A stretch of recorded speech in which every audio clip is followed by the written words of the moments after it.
There was a design firm in Atlanta where wit was sharper than any fabric swatch, and the Southern charm cut both ways. Every week, millions gathered to watch four women who could redecorate your living room and dismantle your prejudices in the same conversation.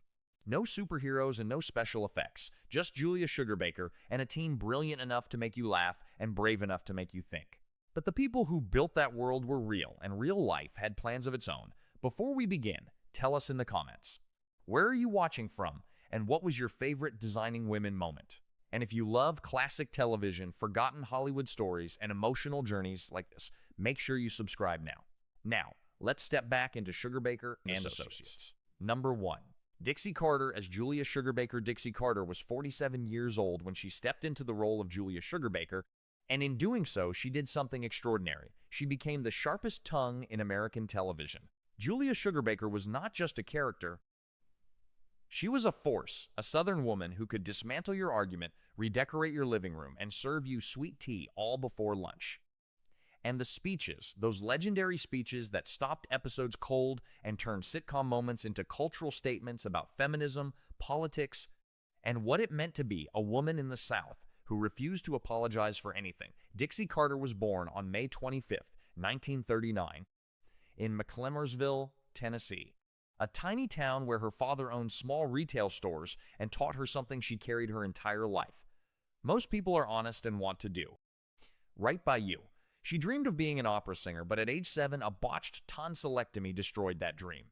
But she still sang. She could play piano, trumpet, and harmonica. She graduated from Memphis State with an English degree and made her professional stage debut in 1960 in a Memphis production of Carousel. 3 years later, she moved to New York and landed a role in Joseph Papp's production of Shakespeare's The Winter's Tale.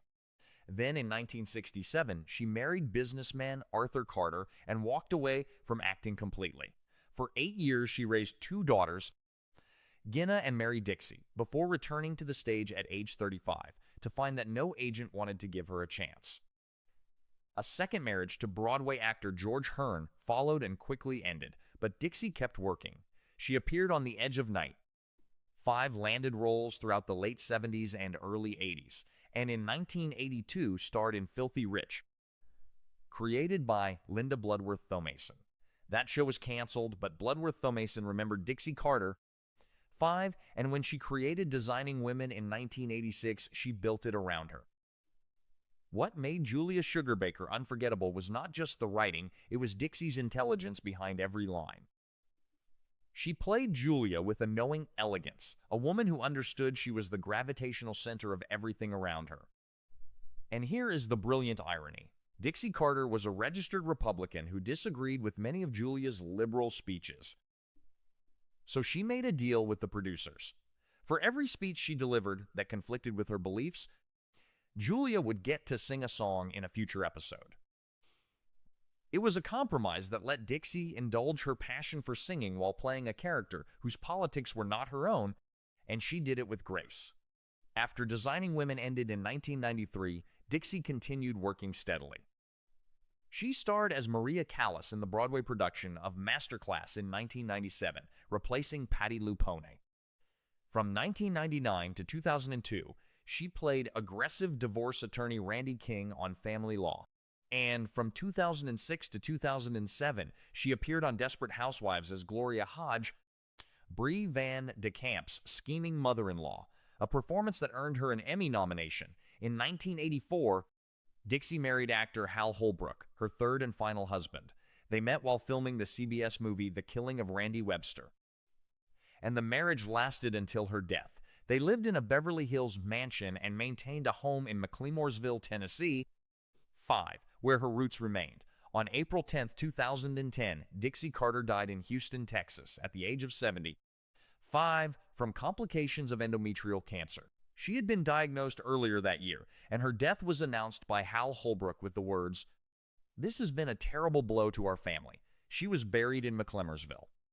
Her net worth at the time of her death was estimated at $10 million, but what she left behind cannot be measured in dollars. The Dixie Carter Performing Arts and Academic Enrichment Center, known locally as the Dixie, was established in her honor in Huntington, Tennessee. What Dixie Carter gave the world as Julia Sugarbaker was a portrait of a woman who refused to be silent, who believed that words mattered and that speaking truth with elegance was not just an option but a responsibility. She did it for 7 seasons, and those speeches still land today with the same force they carried in 1986. Number 2. Annie Potts as Mary Jo Shively. Annie Potts was 33 years old when she took on the role of Mary Jo Shively, and she brought something really rare to that character. It was a sense of groundedness. In a show full of such big personalities, Mary Jo was the one who still believed in marriage after divorce. She was the one who worked full days and raised 2 kids alone while keeping herself together even when the world gave her every reason to quit. She was the designer who actually built the furniture while the others were busy debating the color, and Annie played her with a quiet resilience that never once asked for sympathy.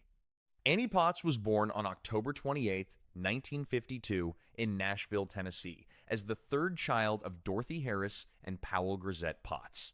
She grew up in Franklin, Kentucky, and graduated from Franklin Simpson High School in 1970, where she was a cheerleader. She attended Stevens College in Missouri to study theater, and it was there that her life nearly ended before it truly began. At age 20, she married her college sweetheart, Stephen Hartley, but shortly after, they were in a catastrophic car accident in Sumner, Washington. Their Volkswagen bus was completely demolished by 2 drag racers, and while Annie survived, she had multiple fractures to her legs and spent months in recovery. That accident could have been the end of everything, but instead, it became a brand new beginning. In 1978, Annie made her film debut in Corvette Summer, opposite Mark Hamill, playing a woman who knew exactly what she wanted and never apologized for it. She was nominated for a Golden Globe, and that role really announced her arrival. In 1981, she won a Genie Award for Heartaches, which was a Canadian film about a young woman carrying a child that wasn't her husband's. Then in 1984, she landed the role that would define her for an entire generation. Janine Melnitz, the wisecracking receptionist in Ghostbusters. She created Janine's trademark New York accent based on a friend from the city, and the character became instantly iconic. She reprised the role in Ghostbusters 2 in 1989, and decades later in Ghostbusters Afterlife in 2021, and Ghostbusters Frozen Empire in 2024. But it was Mary Jo Shively on Designing Women that gave Annie Potts the role of a lifetime. For 7 seasons and 163 episodes, she played the pragmatic single mother navigating life after a painful divorce from her gynecologist husband, Ted. Mary Jo was never a victim. She was a worker and a parent who believed that doing the right thing still mattered even when it cost you something. Annie brought so much intelligence and warmth to every scene, and she made Mary Jo feel like someone you actually knew, like someone real. After Designing Women ended in 1993, Annie just kept working. She was nominated for a Primetime Emmy Award in 1994 for playing Dana Palladino on Love and War, and she played teacher Luann Johnson on Dangerous Minds from 1996 to 1997. From 1998 to 2002, she starred as Mary Elizabeth Sims on the Lifetime drama Any Day Now, which earned her 2 Screen Actors Guild Award nominations. In the mid-90s, she voiced Bo Peep in Pixar's Toy Story, returning for Toy Story 2 in 1999, Toy Story 4 in 2019, and Toy Story 5, which is currently filming for a 2026 release. In 2017, Annie joined the cast of Young Sheldon as Connie Meemaw Tucker, who was Sheldon Cooper's tough-talking grandmother with a heart bigger than Texas. The role brought her renewed attention and introduced her to an entirely new generation of fans. She played Meemaw for 7 seasons until the show ended in 2024, and she even reprised the role in 2024 for the spin-off Georgie and Mandy's First Marriage. Annie Potts has been married 4 times. Her first marriage to Stephen Hartley ended in divorce in 1978, and she married television director Greg Antonacci that same year before they divorced in 1980. In 1981, she married Scott Senecal, with whom she had 1 child, before they divorced in 1989. In 1990, she married television director James Heyman, and they remain married today with 2 children together. Today, Annie Potts is 73 years old. Her net worth is estimated at $8 million. She lives in Los Angeles and continues working steadily, appearing in the 2026 series Best Medicine. What Annie Potts gave us in Mary Jo Shively was a portrait of strength without fanfare, showing us someone who kept her dignity intact even when life tried its hardest to strip it away. Number 3. Delta Burke as Suzanne Sugarbaker. Delta Burke was 29 years old when she took on the role of Suzanne Sugarbaker, and she did something truly brilliant by making vanity feel heartbreaking.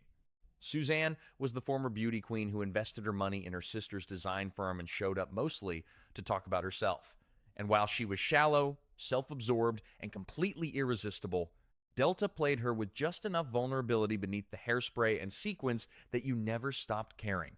Suzanne was ridiculous, but she was also incredibly real.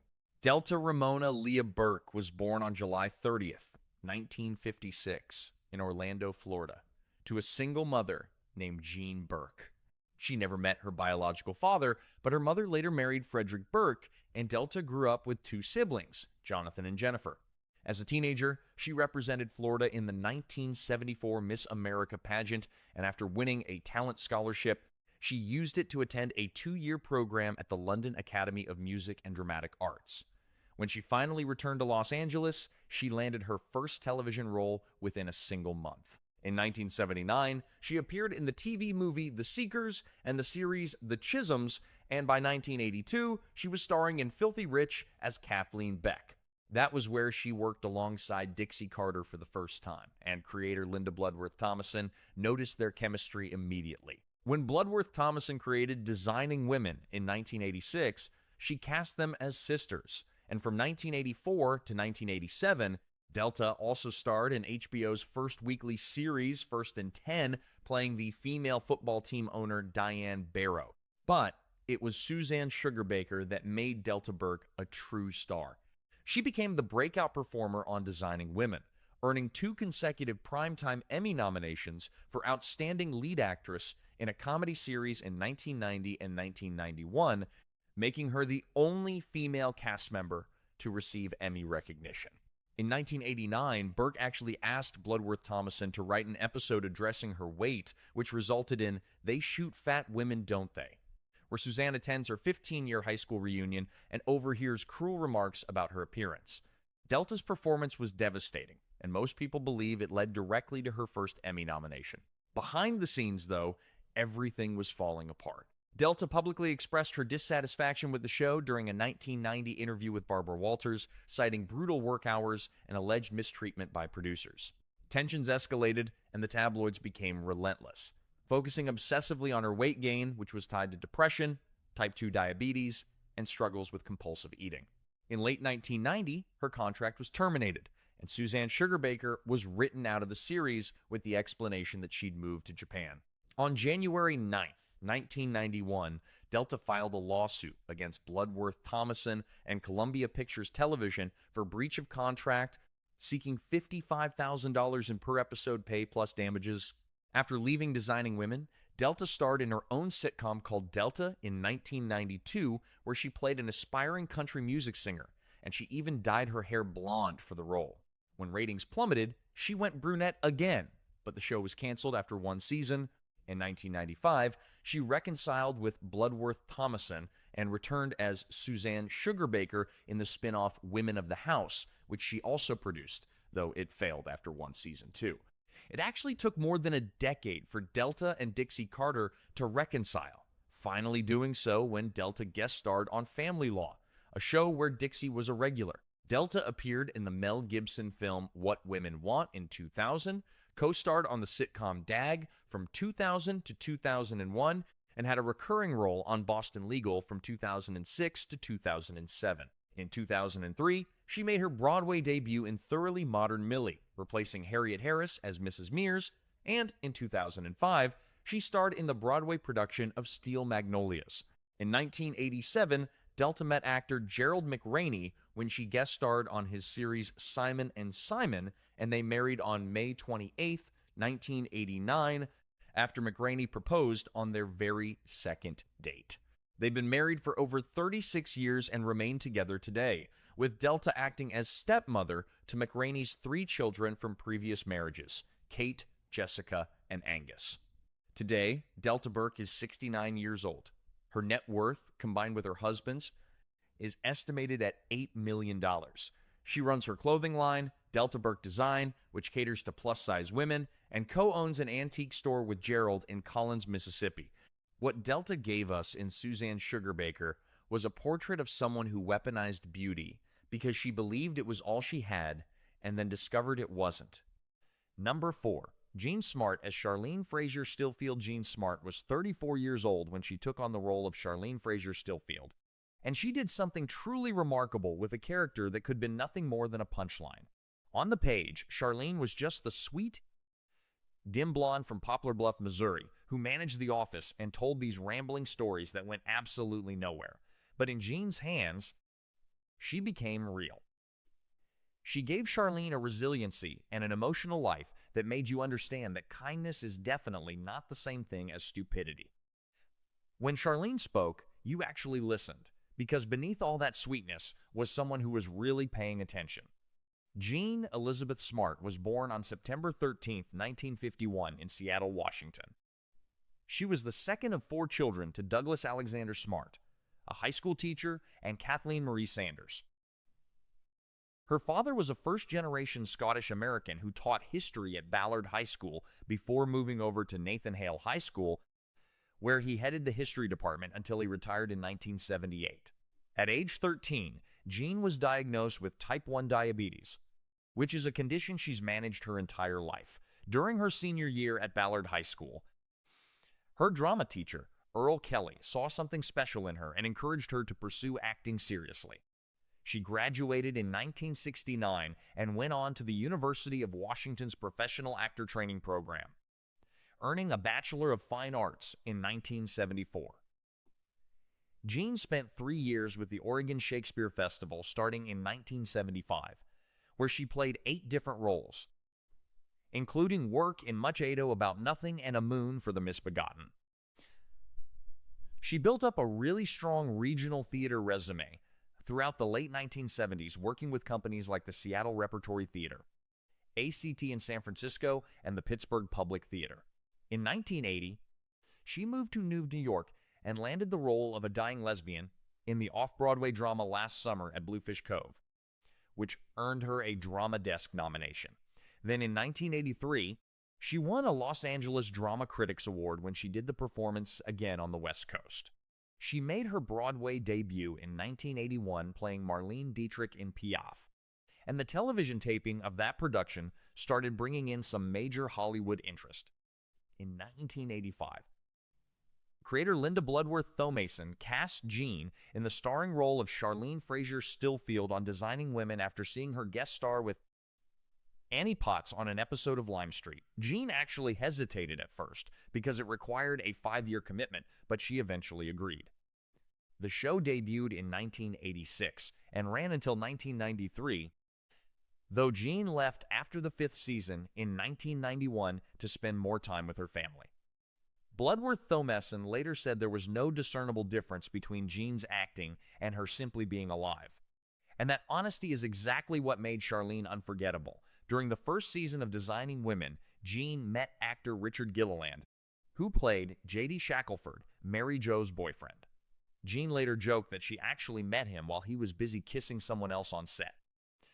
She asked her castmate Delta Burke if he was single, and once his bachelor status was confirmed, they started dating.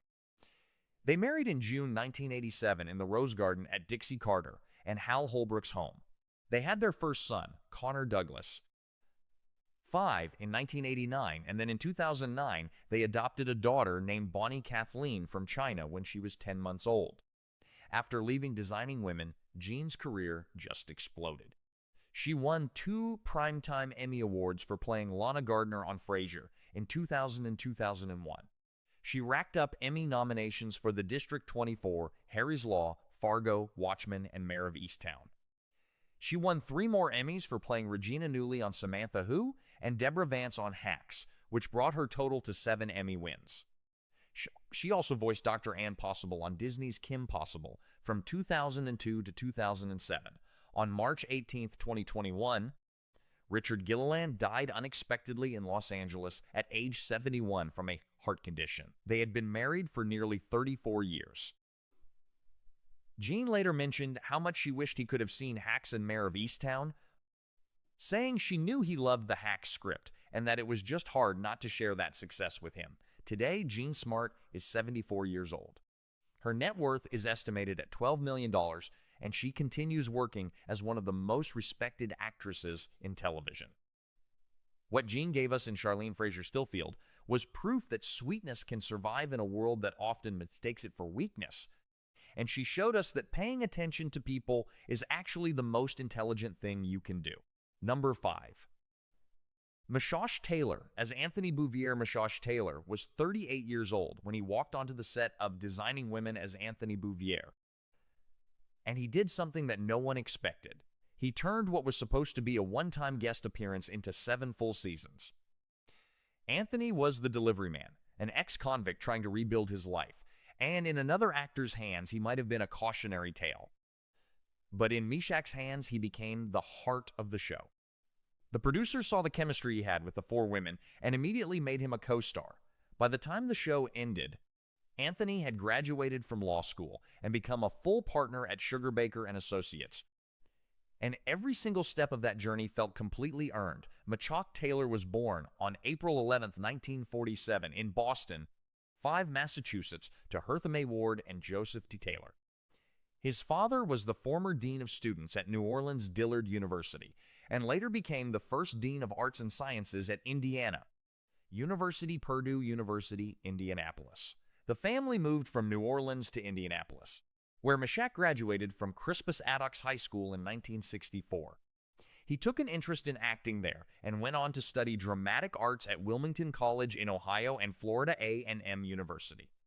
He actually left Florida A&M a few credits shy of graduation to work as a statehouse reporter for Indianapolis radio station Wife, using the on-air name Bruce Thomas. He also hosted a community affairs program on television station WLWI as Bruce Taylor.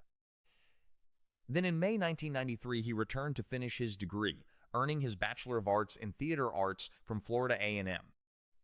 Meshach made his professional acting debut in a national tour of the musical Hair. He honed his craft in Chicago as a member of the Goodman Theater and the Organic Theater Company, working alongside Joe Mantegna, Andre DeShields, Dennis Franz, and director Stuart Gordon. In 1977, he won the Joseph Jefferson Award for actor in a principal role in a play for Athol Fugard's Sizwe Banzi is Dead. He also won an Emmy Award for playing Jim in a WTTW production of Huckleberry Finn and hosted the Chicago television show Black Life. In 1977, Meshach moved to Los Angeles. He appeared in the horror film Damien, Omen 2 in 1978, followed by The Howling in 1981 and The Beast Within in 1982. In 1987, he played Hollywood Montrose, the flamboyant window dresser in Mannequin, a role he reprised in the 1991 sequel. From 1986 to 1993, he starred on Designing Women, earning a Primetime Emmy nomination for Outstanding Supporting Actor in a comedy series in 1989. From 1993 to 1997, he played Sheldon Baylor on the CBS sitcom Dave's World. And then, from 2004 to 2007, he played Mr. Alistair Wright on Nickelodeon's Ned's Declassified School Survival Guide. In 1998, Meshach made his Broadway debut as Lumiere in Beauty and the Beast, starring opposite Toni Braxton. His final acting role came in January 2014 when he reprised his Criminal Minds character, opposite his longtime friend Joe Mantegna, which was just 5 months before his death. Meshach married his first wife, Sandra, in 1969, and they had a son, Tariq, before divorcing in 1980. In 1983, he married actress Bianca Ferguson, and they had 3 daughters, Tamar, Yasmin, and Esme. They remained happily married until his death. On June 28, 2014, Meshach Taylor died at his home in Altadena, California, at age 67 from colorectal cancer. His family was right there at his bedside. Just 1 week before his death, terminally ill and extremely weak, he flew with his children to Indiana to celebrate his mother, Hertha's 100th birthday. His funeral was held at Forest Lawn Memorial Park on July 6, 2014. His net worth at the time of his death was estimated at $500,000. Number 6. Julia Duffy. As Allison Sugarbaker, Julia Duffy was 40 years old when she joined Designing Women in 1991. stepping right into an impossible situation. Delta Burke and Jean Smart had just left. The show desperately needed new blood, and Julia, fresh off 7 Emmy nominations for playing Stephanie Vanderkellen on Newhart, was brought in to play Allison Sugarbaker, the previously unseen cousin of Julia and Suzanne.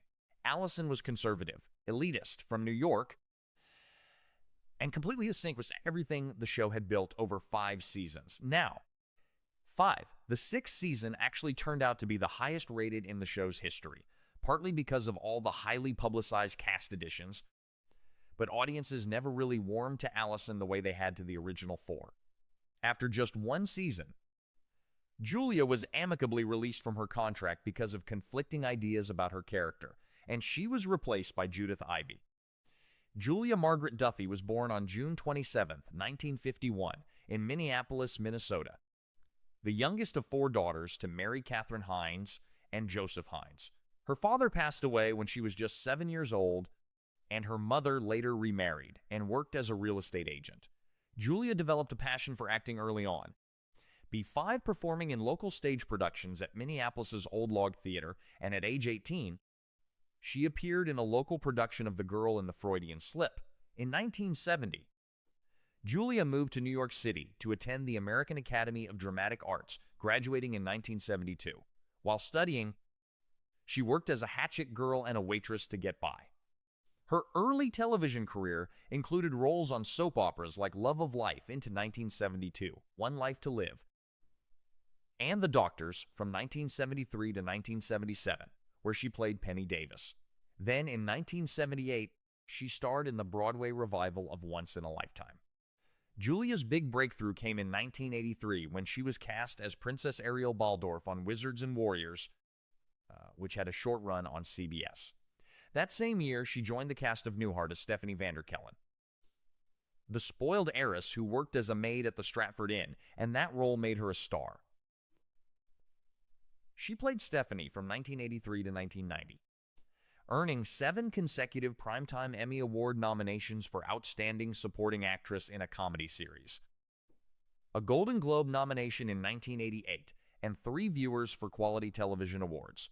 After Newhart ended in 1990, Julia briefly starred in Baby Talk alongside George Clooney, though she and Clooney both left after the first season. She then joined Designing Women for its 6th season, appearing in 23 episodes from 1991 to 1992. From 1993 to 1995, she played Barb Ballantine on The Mommies, and she just continued working steadily in television after that, with recurring roles on Shameless from 2011 to 2013, Looking from 2014 to 2015, and guest appearances on Drake and Josh, Reba, and Scream Queens. More recently, in 2024, she began recurring roles on Night Court and Palm Royale. Julia married actor Jerry Lacey on June 21st, 1984, after meeting on the set of Love of Life. They have 2 children, a daughter named Carrie, born in 1986, and a son named Daniel, born in August 1989. Tragically, Daniel died by suicide on April 5, 2019. At age 29, today, Julia Duffy is 74 years old. Her net worth is estimated at $4 million, and she continues working, remaining active in both television and theater. Number 7. Jan Hooks. As Carleen Fraser-Dauber, John Hooks was 34 years old when she joined Designing Women in 1991, stepping into the final 2 seasons as Carleen Fraser-Dauber, Charlene's younger sister from Poplar Bluff, Missouri. Jan came directly from Saturday Night Live, where she had spent 5 years doing brilliant impersonations of Bette Davis, Hillary Clinton, Tammy Faye Bakker, and creating original characters like Candy Sweeney of the bouffant-haired Sweeney Sisters Lounge Act. But the pressure of performing live television every week had exhausted her. She suffered from horrible stage fright and later admitted that between dress rehearsal and air, she would sit in the corner praying they would cut everything she was in. When Linda Bloodworth-Thomason offered her the role on Designing Women, Jan jumped at the chance to leave SNL. Carleen was sweet, naive, and audiences grew to like her, but by then the show had already lost too much. Janet Vivian Hooks was born on April 23, 1957, in Decatur, Georgia. She attended Canby Lane Elementary School and Towers High School in Decatur. In 1974, during her junior year, her father, a Sears employee, was transferred to Fort Myers, Florida, and the family moved. She attended Cypress Lake High School in Fort Myers, and then briefly studied at the University of West Florida in Pensacola before leaving to pursue acting. Jan returned to Atlanta and joined a comedy troupe called the New Wits End Players, where she met writers Bonnie and Terry Turner. The three soon landed jobs on a TBS show built around the offbeat Bill Tush, back when TBS was Ted Turner's Atlanta Braves airing Superstation. The Turners later worked on SNL and created Third Rock from the Sun, which occasionally featured Jan. In the early 1980s, Jan gained notice on the HBO comedy series Not Necessarily the News and appeared on Comedy Break with Mac and Jamie. In 1986, Jan joined the cast of Saturday Night Live, where she became a repertory player from 1986 to 1991. She continued making cameo appearances through 1994, usually playing Hillary Clinton. After leaving SNL, she played Carlene Dauber on Designing Women from 1991 to 1993. She also had a recurring role as Vicky Dubček on Third Rock from the Sun, earning an Emmy Award nomination, and voiced Manjula Nahasape Maptalan, Apu's wife on The Simpsons. In 2010, she guest starred on 30 Rock as Jenna's mother, Verna. Jan's doctor advised her to stop drinking due to liver damage, but she did not quit. In February 2009, she was diagnosed with leukemia, which went into remission that May. In April 2014, she discovered a bump on her throat and a biopsy-confirmed throat cancer. The tumor was unresponsive to chemotherapy and continued to grow, so doctors said the only option remaining was a total laryngectomy, which would have ended her ability to speak forever. Jan declined. She arranged for hospice care and used prescription drugs, wine, and cigarettes to manage the pain while her ability to speak, eat, and breathe declined. On October 9th, 2014, Jan Hooks died at her home in Woodstock, New York, at age 57 from complications of throat cancer. She was interred in Northview Cemetery in Cedartown, Georgia. Her net worth at the time of her death was estimated at $1.5 million. 2 days later, 5 SNL paid tribute by re-airing the 1988 short Love is a Dream she had filmed with Phil Hartman, a sweet tribute that showed John didn't need to be funny to captivate an audience. Number 8.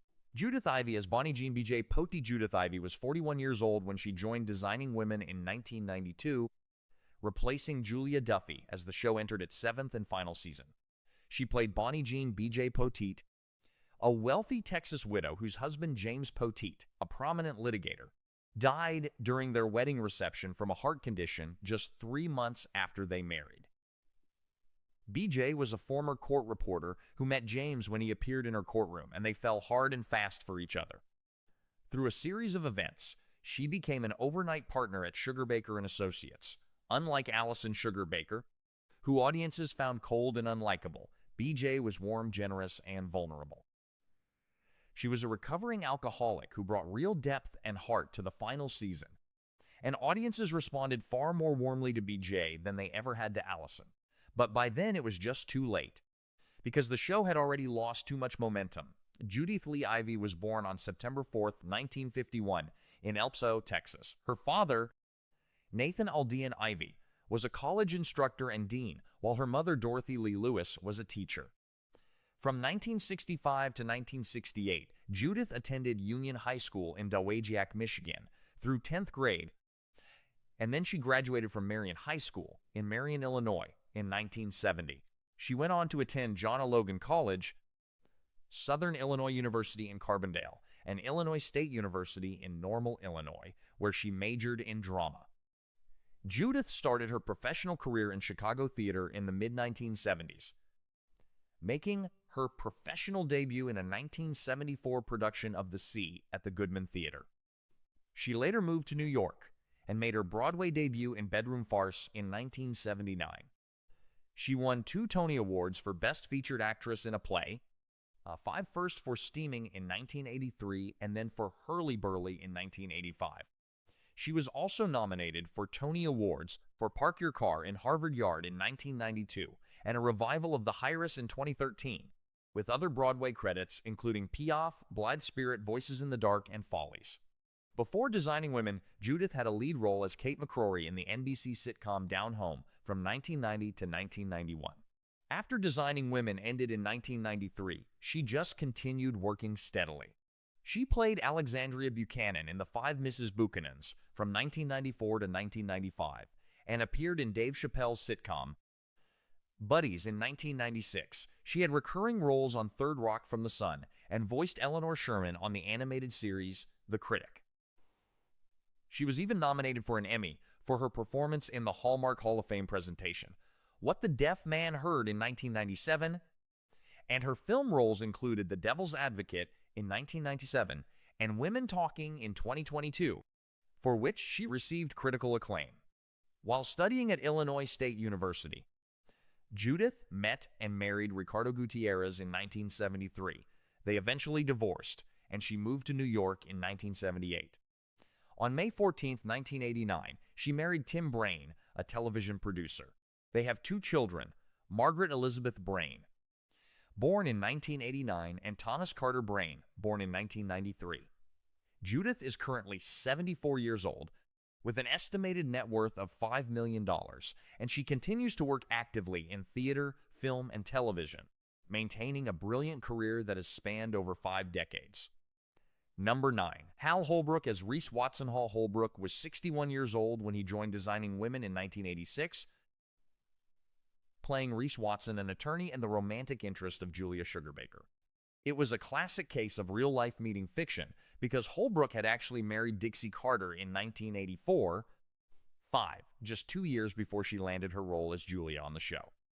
The two had met back in 1980 while filming the made-for-TV movie The Killing of Randy Webster. They were attracted to each other immediately, but both had suffered through 2 failed marriages and were pretty wary at first. They finally married after recognizing something in each other that wouldn't have been possible to understand if they had met 15 years earlier. As Dixie explained to People magazine, they both carried a deep melancholy in their natures and hadn't been able to just shrug off or laugh off what had happened to them in their lives. So they battled against that sadness together. After much persuasion from creators Linda Bloodworth-Thomason and Harry Thomason, Holbrook took on the recurring role of Reese Watson, appearing in 9 episodes between 1986 and 1989. In interviews, Holbrook later said the show was incredibly special and that he absolutely loved working with Dixie on it. His instinct was always to put her on, to make her mad, and to take Julia Sugarbaker down off her high horse, which worked incredibly well for their relationship both on screen and off. He also stepped behind the camera to direct 4 episodes of the series between 1988 and 1990. Harold Rowe Holbrook Jr. was born on February 17, 1925, in Cleveland, Ohio. His mother, Eileen Davenport, was a vaudeville dancer, and his father was Harold Rowe Holbrook Sr. When Hal was just 2 years old, his parents abandoned him and his 2 older sisters, leaving the 3 children to be raised by their paternal grandparents, first in Weymouth, Massachusetts, and later in the Cleveland suburb of Lakewood, Ohio. Hal graduated from Culver Military Academy and then from Denison University. From 1942 to 1946, he served in the United States Army during World War II, achieving the rank of Staff Sergeant, and was stationed in Newfoundland, where he performed in theater productions. While studying at Denison University, Holbrook worked on an honors project about Mark Twain that led him to develop the one-man show for which he became best known, Mark Twain Tonight. He first performed it in 1954, and after being spotted by Ed Sullivan, Hall performed excerpts on The Ed Sullivan Show in 1956, which brought him to national attention. The show premiered on Broadway in 1966, and Hal won the Tony Award for Best Actor in a Play. He continued performing the show for more than 60 years, finally retiring it in 2017 due to failing health at age 92. He also won 5 Primetime Emmy Awards throughout his career. His film credits included All the President's Men in 1976, where he played Deep Throat, and Into the Wild in 2007, for which he received an Academy Award nomination for Best Supporting Actor at age 82. making him the oldest nominee in that category at the time.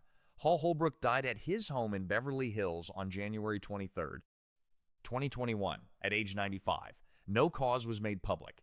He was buried in McClemmersville Cemetery in McClemmersville, Tennessee, alongside Dixie Carter, who had died 11 years earlier on April 10, 2010. His net worth at the time of his death was estimated at $12 million.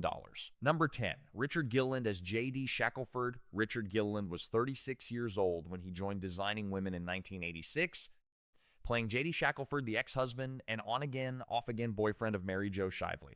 J.D. was charming, unreliable, and a source of endless frustration for Mary Jo, appearing in 17 episodes from 1986 to 1991. But the most important thing that happened to Richard on that set wasn't his work in front of the camera. It was meeting Jean Smart, who played Charlene Fraser Stillfield. Jean later said she actually met him when he was kissing someone else. So she asked castmate Delta Burke to find out if he was single. Once Delta confirmed he was available, Jean lured Richard into her dressing room under the pretext of needing help with a crossword puzzle. They married in June 1987 in the Rose Garden at Dixie Carter and Hal Holbrook's home, and they remained married for nearly 34 years until Richard's death in 2021. Richard Morris Gilliland was born on January 23, 1950, in Fort Worth, Texas. His father was Richard Velton Gilliland, and his mother was Betty Jean Morris Gilliland. He attended Shawnee Mission South High School in Overland Park, Kansas, graduating in 1968, where he was incredibly active in plays and musicals. He studied drama at the University of Kansas for 2 years before transferring to the Goodman School of Drama in Chicago. But he actually left school in his final year to become a member of the Chicago Free Street Theater. He joined the cast of Godspell in Chicago, first as a disciple and then in the leading role of Jesus, performing opposite Joe Mantegna as Judas, before finally moving to Los Angeles in 1973. Gilliland's television career really took off in the 1970s. He had recurring roles on Macmillan and Wife from 1976 to 1977 as Sergeant Steve DiMaggio, Pint 5, and on Operation Petticoat from 1977 to 1978 as Lieutenant Nick Holden. He was a series regular on ABC's Just Our Luck in 1983 and the CBC's Heartland in 1989. His other notable television appearances included The Waltons, 30-something, Party of Five, Dark Skies, Desperate Housewives, Criminal Minds, Dexter, Scandal, and The Practice. He and Jean also worked together on Season 5 of 24 in 2006, where he played Captain Stan Cotter, and she played First Lady Martha Logan. They performed together on stage in It Had to Be You and Love Letters 5, and they even appeared together in the telefilms Just My Imagination and Audrey's Reign. His film credits included Airplane 2, the sequel in 1982, Homeroom in 2002, and Star Kid in 1997. He and Jean had 2 children, Connor Douglas Gilliland, born October 25, 1989, and Bonnie Kathleen Gilliland, whom they adopted in May 2009. Sadly, Richard died on March 18, 2021, in Los Angeles at age 71 from a heart condition following a brief illness. At the time of his death, his combined net worth with Jean Smart was estimated at $12 million. 6 months later, Jean won the Emmy Award for Outstanding Lead Actress in a comedy series for Hacks and tearfully thanked Richard in her acceptance speech, beautifully honoring the man she had spent more than 3 decades loving. Number 11. Douglas Barr as Bill Stillfield. Douglas Barr was 39 years old when he joined Designing Women in 1988. Playing Colonel William Bill Stillfield, the charming Air Force pilot who completely swept Charlene Fraser off her feet. Bill first appeared when he came to Sugarbaker and Associates looking for help designing a wing of the Veterans Hospital in honor of his late father. He was a young widower whose first wife, Nancy, had died of cancer, and at first, Bill and Charlene felt pretty uncomfortable about starting a relationship.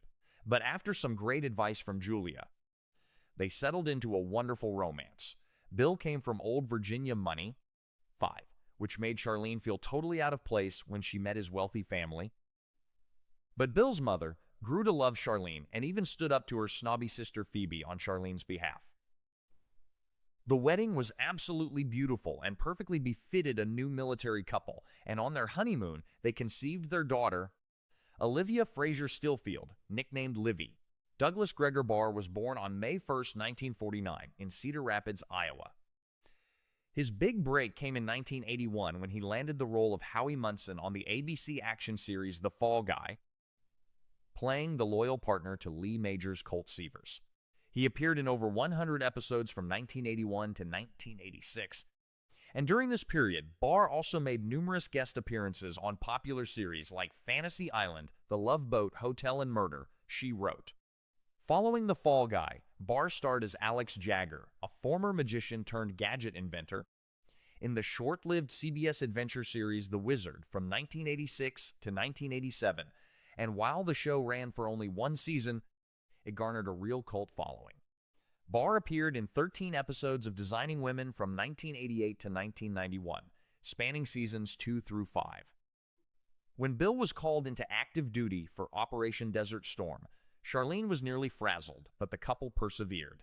When Bill was eventually assigned to England, Charlene and Olivia accompanied him, leaving Atlanta behind. And that was the last the audience ever saw of them. Barr's feature film debut came with the horror movie Deadly Blessing in 1981, directed by Wes Craven. He also appeared in The Unseen in 1981 and Space Invaders in 1990. And his very last acting role was in the film Temptation in 1994. He then transitioned to directing, helming numerous television movies, primarily for the Hallmark Channel and Lifetime. His directing credits include Secrets of the Mountain in 2010, for which he was nominated for a Directors Guild of America Award in 2011. In June 1984, Douglas Barr married actress Claire Kirkconnell, and they have one son together. In 1998, Barr founded Hollywood and Vine Cellars, a boutique high-end wine producer in Napa Valley, California. He is currently 76 years old and has an estimated net worth of $2 million. And while he has stepped back from the Hollywood limelight, his contributions to both the entertainment and wine industries continue to be appreciated by fans and connoisseurs alike. Number 12.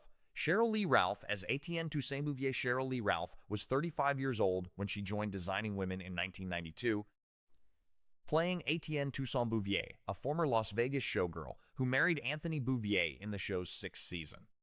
The character was named after Cheryl's real-life son, Etienne Maurice, who was born in 1992, the same year she joined the show. Etienne brought glamour and sophistication to Sugarbaker and Associates, and her relationship with Anthony offered a tender romantic storyline during the show's later seasons. She appeared during the 1992-1993 season. Cheryl Lee Ralph was born on December 30, 1956, in Waterbury, Connecticut. Her father, Stanley Ralph, was a college administrator. Her mother, Ivy Ralph, was a Jamaican fashion designer who created the Kariba suit.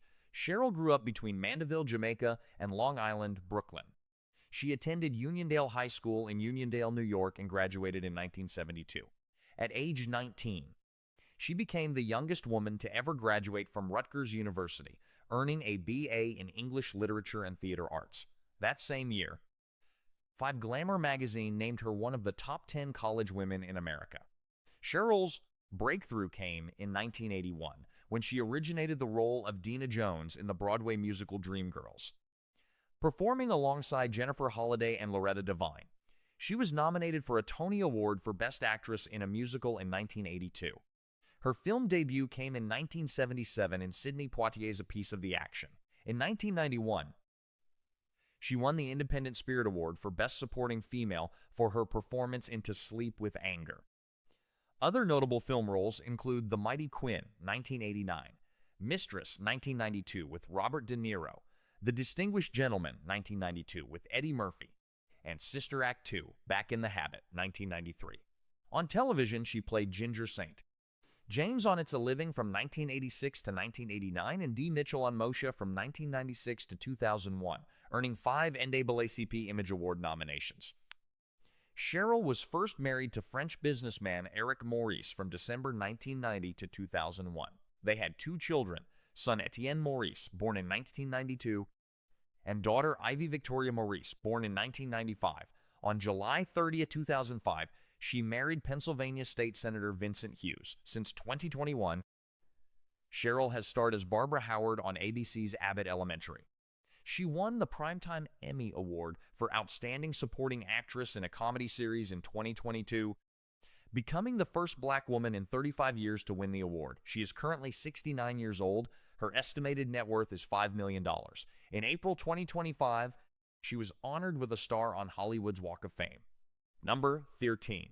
Alice Ghostley. As Bernice Clifton, Alice Ghostley was 63 years old when she joined Designing Women in 1986, playing Bernice Clifton, the slightly off-kilter, eccentric friend of Julia and Suzanne Sugarbaker's mother, Perky.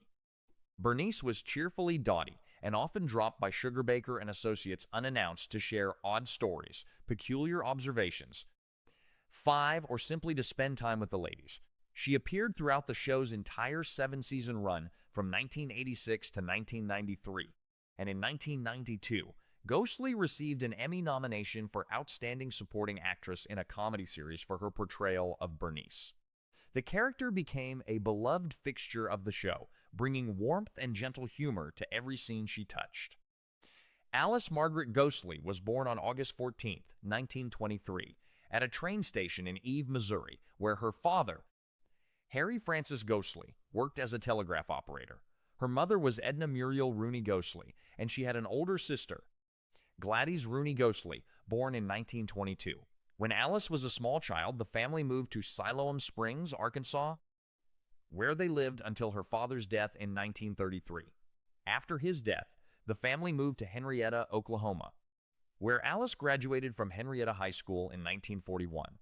Encouraged by a teacher, she attended the University of Oklahoma to study English and drama, but dropped out to pursue a career in theater, and she and her sister eventually went to New York City to launch a theatrical act as the Ghostley Sisters. Alice made her Broadway debut in Leonard Sillman's New Faces of 1952 along with Paul Lynde, Eartha Kitt, and Mel Brooks. She sang The Boston Beguine, which quickly became her signature song.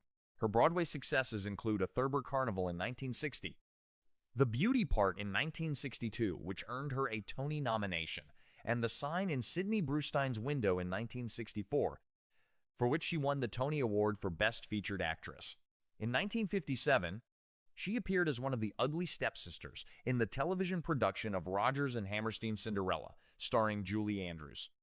From 1969 to 1972, Ghostley played Esmeralda, the bumbling witch and housekeeper on Bewitched, and she also played Cousin Alice on Mayberry RFD from 1970 to 1971.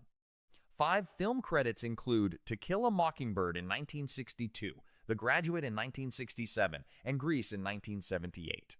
In 1953, she married Italian-American actor Felice Orlandi. They had no children and made their home in North Hollywood, California. But Felice sadly died of lung cancer on May 21, 2003.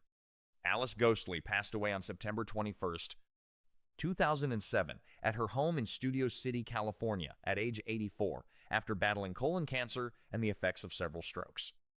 Her estimated net worth at the time of her death was $2 million. Her ashes were scattered beneath an orange tree her husband had planted at their home, and some were also interred with her parents and sister in Oak Hill Cemetery in Siloam Springs, Arkansas, where she shares a headstone with her sister inscribed, The Ghostley Girls. Number 14. Priscilla Weems as Claudia Shively. Priscilla Weems was 14 years old when she began playing Claudia Marie Shively, Mary Jo's feisty teenage daughter, on Designing Women in 1986. Claudia appeared in the show's first 5 seasons from 1986 to 1991, and she was always the spirited teenager who frequently ignited comedic conflicts with her mother.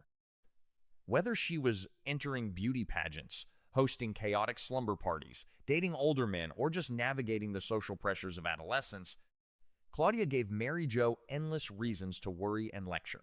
Her final appearance was in the Season 5 episode, My Daughter, Myself, which aired on December 10, 1990. The episode dealt with some serious generational dating dilemmas when Claudia brought home Jack, a 34-year-old man she met in a bar, who soon took an interest in Mary Jo instead.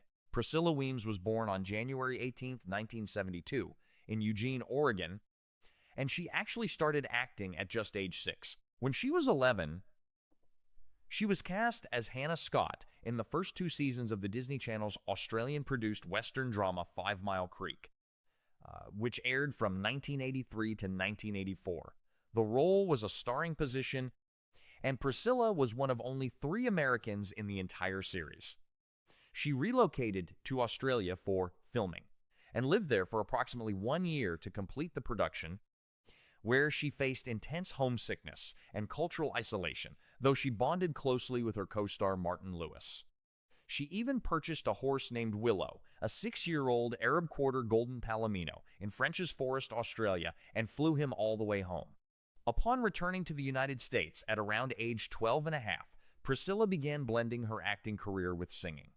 After Designing Women, Priscilla guest starred on several shows, including Quantum Leap, The Gary Shandling Show, and Saint Elsewhere. She later left acting to get married to Terry Sexton and have a son, and though her marriage ended in divorce, she then returned to the entertainment industry as a singer, performing at notable venues such as the famous Palomino Club in North Hollywood. Priscilla is currently 54 years old as of 2026. Information about her current activities and net worth is limited, as she has maintained a relatively private life since stepping away from regular acting work in the early 1990s. Designing Women ran for 7 seasons and 163 episodes, leaving an indelible mark on television history. The show tackled issues that mattered while making us laugh. Some of the cast are gone now, and others have moved on to new chapters, but the legacy of those 4 women in Atlanta, sharp-tongued, big-hearted, and unapologetically themselves, lives on. Where are you watching from?